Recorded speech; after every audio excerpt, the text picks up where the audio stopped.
Bienvenidos al podcast del Bicentenario, una coproducción entre el Centro de la Cultura Plurinacional y la Casa de la Libertad, un espacio para reflexionar sobre el Bicentenario, los 200 años de Bolivia, avances, retrocesos, asuntos pendientes, una oportunidad ideal para repensar nuestro concepto de país, para pensar a partir de aquí, a los siguientes 100 años, cómo vamos a construir este país. Hoy nos acompaña Natalie Morales, activista del pueblo afroboliviano, con quien vamos a hablar precisamente del Bicentenario. Bienvenida. Muchas gracias por este espacio y creo que también es importante que se tome en cuenta, ¿no?, lo que es la cultura afroboliviana en este tipo de entrevistas para también poder hablar y visibilizar desde lo que es nuestras realidades. El pueblo afroboliviano ha estado desde hace muchísimos años en nuestro país, desde la colonia hasta la república y ahora en el Estado plurinacional. Hay hitos importantes en la historia, quizá uno de los más importantes es la inclusión de ellos en nuestra Carta Magna. La nueva Constitución Política del Estado reconoce al pueblo afroboliviano y a las otras 36 naciones indígenas de nuestro país. Hay un debate, sigue habiendo un debate muy grande dentro del pueblo afroboliviano, pero es importante, creo, la reivindicación de la existencia del pueblo afroboliviano, que ha estado marcado, por supuesto, por siempre entre comillas, quemimportismo del Estado boliviano, al no reconocerlos, al no incluirlos, ¿no? Y un poco culpable también de que no conozcamos la historia del pueblo. Justamente creo que es importante, ¿no?, resaltar la última parte que decías, que es el hecho de no conocer nuestra propia historia. Y nuestra historia empieza pues en 1545 con la llegada de los esclavos negros a lo que ha sido la ciudad de Potosí, que para nosotros y nosotras es una ciudad muy importante, que es la raíz de nuestra historia, como la llamamos. Los esclavos negros llegaron primero a Potosí. Entonces, con esta llegada y obviamente los duros trabajos que realizaban dentro de la mina, que actualmente en muchos casos está siendo desconocido, y eso hay que enmarcarlo dentro de lo que es nuestra realidad, lo que está sucediendo. Históricamente están borrando lo que ha sucedido en nuestro país. Nosotros hemos tenido también la oportunidad de estar actualmente en estos años en esta ciudad haciendo otras actividades, y están borrando lo que es nuestra historia, están desconociendo que negros hayan trabajado dentro de lo que es la Casa de la Moneda, que no se ha utilizado también en este caso para acuñar las monedas también a los esclavos. Entonces todo esto que está sucediendo nos llama la atención, nos hace ruido, y creo que también nos está ayudando a despertar, porque después de todo este trabajo los afros hemos sido dispersos a nivel nacional.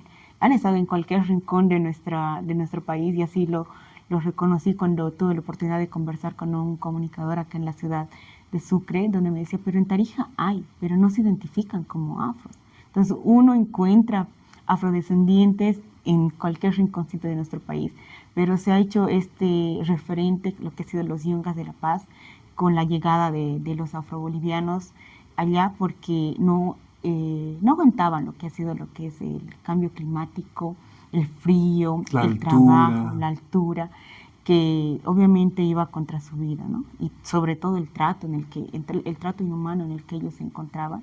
Entonces los yungas, entonces creo que los ha abrazado un poquito más y se han mantenido más allá. Y lo mismo, ¿no?, sucede con lo que es la ciudad de Santa Cruz. Pero los yungas es este ente referente también, como lo es Potosí, de los afros, porque ellos obviamente no han llegado allá en condiciones de libertad, también han llegado en condiciones de esclavos, ¿no? Y allá obviamente ya después de lo que ha sido la abolición de la esclavitud, por lo que ha sido el presidente Isidoro Belzo, que no ha sido del todo radical, obviamente ha sido un apoyo muy gradual que se ha dado. Ya desde ahí ellos han ido trabajando lo que ha sido sus tierras, ¿no?, pidiendo lo que les corresponde, parte de lo que es su libertad. Entonces creo que haya marcado algo muy, muy fuerte en lo que es en nuestra historia, el buscar la libertad de lo que es nosotros los afrobolivianos, y ahí se ha ido enmarcando el tema y el concepto de afrobolivianos. Claro, porque siempre había un debate, ¿no? Son campesinos, son indígenas, son originarios, ¿no? Ha habido un debate muy grande, sobre todo en la Asamblea Constituyente. Yo me acuerdo mucho haber conversado con algunos tíos, después con algunas tías del pueblo afro, que me contaban cómo había sido todos esos debates grandísimos que ha habido sobre el tema de la identidad, ¿no? ¿Cómo se van a hacer? Por eso la Constitución remarca el tema del pueblo y pueblo afroboliviano, ¿no? Sí, esto de la identidad ha sido trabajado y lo está haciendo aún trabajado, porque cuando hablamos de afrobolivianos estamos hablando de nuestra raíz, ¿no? De africanos, pero también somos bolivianos. Entonces se ha agarrado esta autodeterminación para nosotros, así como los afrocolombianos, los afroperuanos, que también han llegado a esas tierras en calidad de esclavos, ¿no? Entonces, la identidad para nosotros es algo muy importante con lo que también se ha estado peleando actualmente, porque cuando hablamos de afrobolivianos, todo es folclorizado. Hablamos y además llenos de mitos y estereotipos, ¿no? Sobre todo estos estereotipos que siempre dicen que los afrobolivianos, o en muchos casos los dicen los negros, solo sirven para bailar, para cantar, para deporte, y sobre todo en el caso de las mujeres es muy sexualizado, ¿no? Sí. El caso de hablar de las negras que solo sirven para el sexo. Entonces, esto también es algo que, con lo que hemos ido tratando de romper, con lo que es la autoidentificación de nuestro pueblo, porque nuestros jóvenes no se autoidentifican así. No todos bailan saya. Entonces, cuando tú hablas de afrobolivianos, dicen que yo no bailo saya, no soy afroboliviano. Es que yo no participo de estas entradas, no soy afroboliviano. Que yo no canto sus músicas, no soy afroboliviano. Entonces, también estamos peleando con esto, sobre todo con las nuevas juventudes que se tienen, con las nuevas niñez. Entonces, estamos trabajando en este tema, pero también es importante resaltar el tema de lo que es la autoidentidad en ese entonces, de lo que es nuestra historia, porque parte de lo que ha sido, y estamos hablando de lo que es el bicentenario, el hecho de tener una libertad, ha habido también esta etapa donde la libertad ha sido totalmente, tal vez decirlo, como que lo han estado tapando, ¿no? Porque no han estado libres del todo. Mi abuela me contaba que de la misma forma tenían que trabajar por lo menos de los 7 días que tenían, trabajaban 4 o 3 días para el patrón y los otros 2 o 3 días para ellos, que no les alcanzaba de todo. Entonces, cuando le llamamos libertad del todo, no ha sido. Entonces, ha sido gradual. Y de ahí ha sido agarrarnos de lo que ha sido nuestra cultura, nuestros instrumentos, que en su entonces y parte de la historia han sido nuestra voz. Porque cuando se hablaba de solo una hacienda, por ejemplo, la hacienda de Coscoma, entonces solo allí había negros, me dice mi abuela. Entonces nosotros teníamos nuestros tambores que tenían cierto tono, entonces tocábamos. Y si escuchábamos el mismo sonido al frente o al costado, sabíamos que en esa hacienda también había negros. También había. Entonces había una forma de comunicarnos y allí hemos ido como que agarrando esa forma comunicativa, porque los instrumentos en ese tono entonces han sido nuestra voz. Y así como lo han sido en ese entonces para reunirnos, también lo ha sido en ese momento de lucha para que en nuestro país nos reconozcan y seamos parte de lo que es la constitución política del Estado. En alguna entrevista que hacía una joven activista afroboliviana en Santa Cruz me decía, el primer paso que yo he tenido que hacer es reconocerme negra, ¿no? Reconocer mi raíz ha sido como un proceso, es como dicen, ¿no? De repente hay mucha gente que no se considera afroboliviana, que quizás sí tiene una raíz, que quizás sí tiene una cosa, pero bemoles de la vida no conoce sus raíces, no conoce su procedencia, no conoce su ascendencia, ¿no? Entonces no se reconoce como afroboliviana. Y esta compañera me decía, yo más bien rechazaba eso, ¿no? Yo no quería ser afroboliviana. Está muy fuerte todavía, Natalie, el tema del racismo en nuestro país.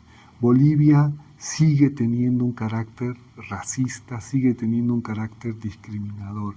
Quizá ahora es un poquitito menos evidente porque es políticamente incorrecto ser racista o ejercer el racismo, pero el pueblo afroboliviano, más que ningún otro quizá en el país, puede dar fe de cómo ese racismo les ha quitado un montón de cosas, desde la esclavitud hasta las oportunidades, ¿no? El acceso a la información, a la educación, a la salud. Podemos enumerar un montón de cosas, pero aún hoy en día, con este Estado plurinacional, con el reconocimiento de la Constitución como un pueblo originario de este país, sigue habiendo racismo.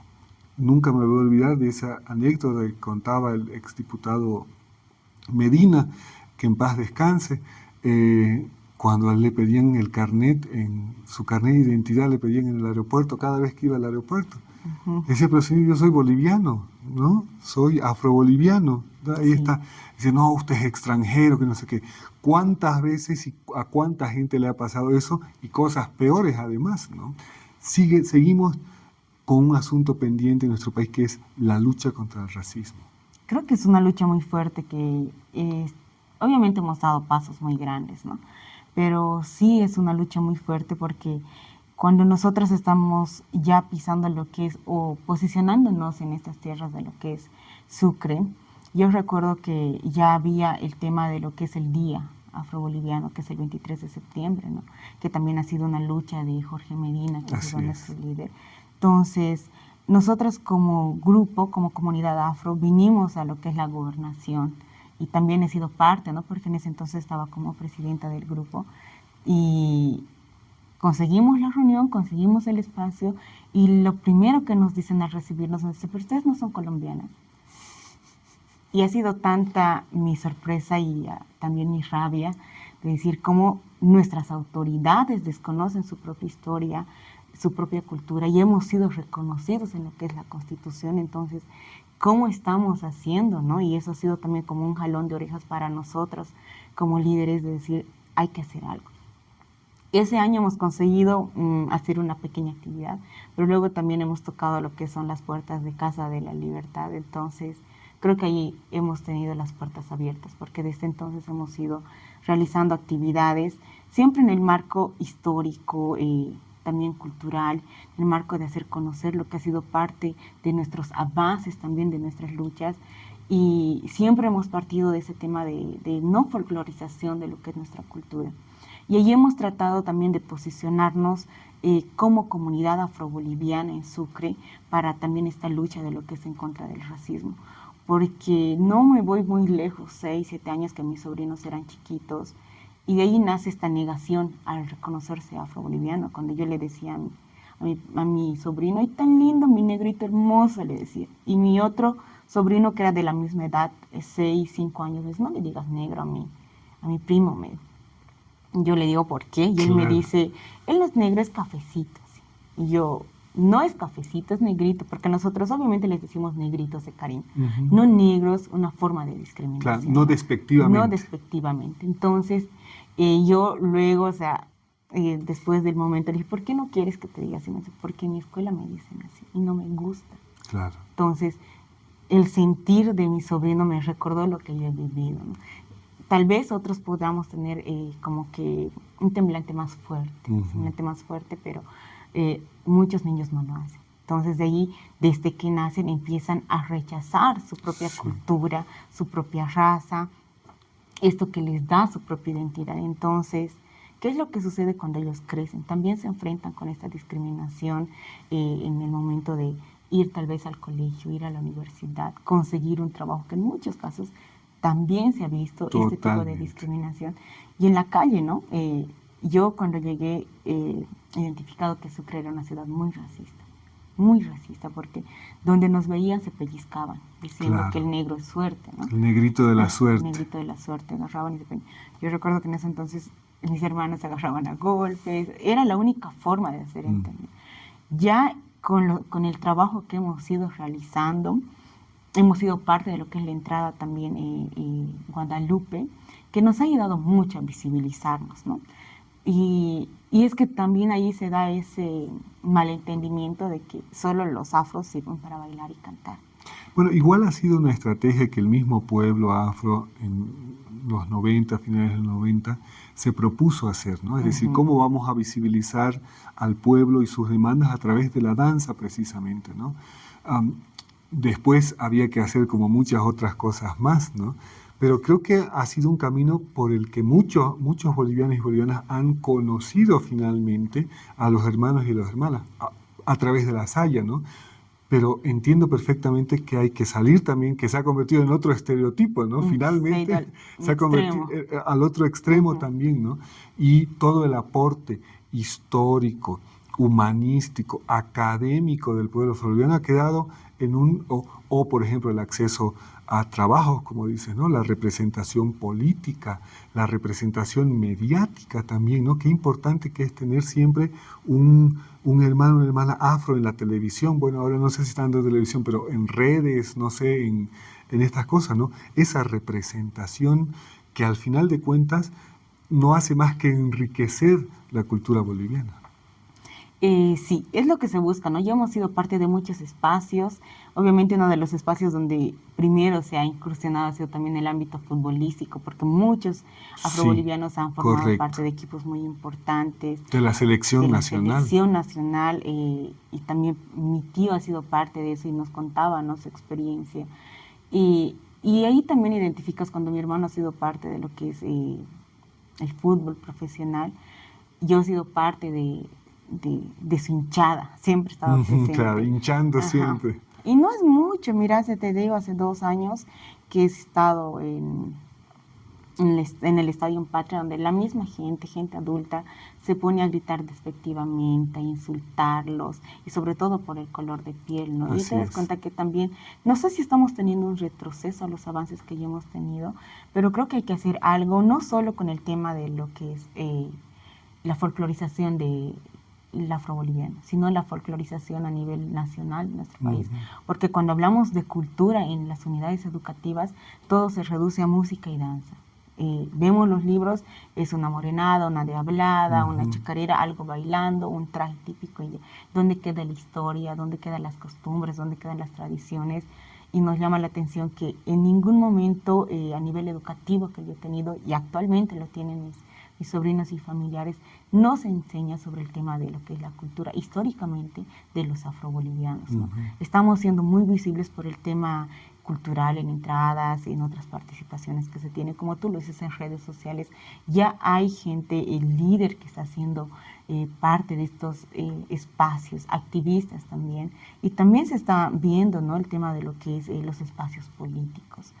Pero aún queda mucho por hacer. Pienso que aún queda mucho por hacer porque si bien hemos avanzado pasos gigantes, también estamos viendo este problema, no sé si es sistemático, a nivel de nuestra sociedad, que se está viendo esta represión contra lo que es lo más típico, lo más tradicional, no solo contra nosotros, lo que es la cultura afrooliviana, también los aymaras, los quechas, este rechazo tal vez del que quién es más y quién es menos, el tema económico, social. Entonces nosotros también estamos dentro de esa bolsa, dentro de esta población que es más vulnerable, y obviamente necesitamos ese apoyo, lo que es más fuerte de lo que es nuestro gobierno, ¿no? 200 años de Bolivia y no se puede hablar de esta fecha tan importante sin hablar del pueblo afroboliviano.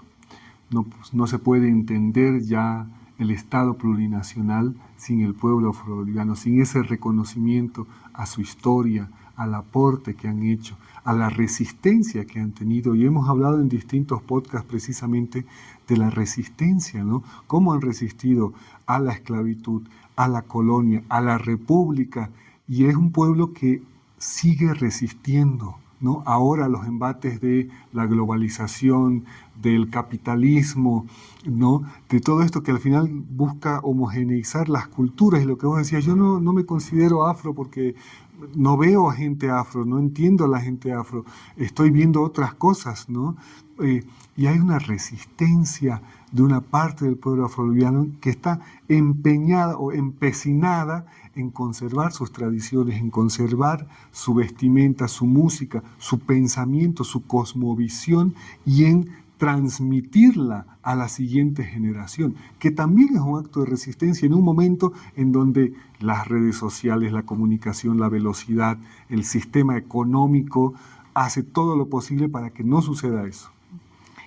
creo que es una resistencia de este sistema capitalista, te lo mencionaba, sistema para lo que es patriarcal, este sistema colonizador que nosotros hemos vivido. Actualmente ya no vemos a ese español con su espada, con su Claro. pero hay otros sistemas, hasta eso se ha actualizado de forma de opresión, están las redes sociales. Y de colonialismo. La misma forma de pensar de la sociedad, ¿no? Que reprime, pero hay formas de resistir. Antes la gente decía que hay que mejorar los afros, decíamos que hay que mejorar la raza, y por eso no tenías ese rechazo a la misma gente, a tu misma gente de color, de hacerse una pareja y tener hijos, por el rechazo que generaba la misma sociedad. Y además porque ahí también se establecieron así como, no, este es más negrito, no, este es menos negrito, este es más cafecito, como dicen tus sobrinos, ¿no? Dentro del mismo pueblo afro. El color de piel era que si tú eres blanco, eres más, ¿no? Claro. Y entonces ahí ha ido eso de mejorar la raza, de meterte con alguien más blanco que tú, como dicen. Pero ahora estamos en eso de apropiación cultural de la identidad. No tenemos que tener ese rechazo a nuestra propia cultura, a nuestra propia gente.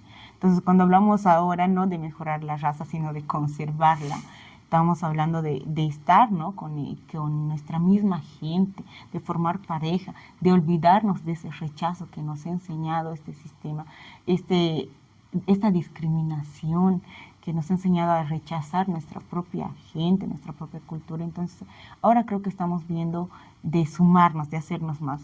Porque si hablamos de afrobolivianos, tal vez estamos hablando de gente con el color de mi piel, solo el pelo crespo, y en muchos casos ya ni tienen estos rasgos que tiene la gente afro, ¿no? Y están perdiendo, pero sí se autoidentifican como afrobolivianos. Entonces, esa es una de las resistencias más fuertes que tenemos, y también lo que es nuestra cultura, nuestra música y lo que es la danza, pero ya con un trabajo como que traerlo del extremo a lo que era, ese camino de hablar de nuestra lengua, hablar de nuestro instrumento, hablar de nuestra voz, hablar de lo que ha sido lo rico de nuestra cultura, y también sobre todo no olvidar, porque no debemos olvidar todo lo que ha pasado.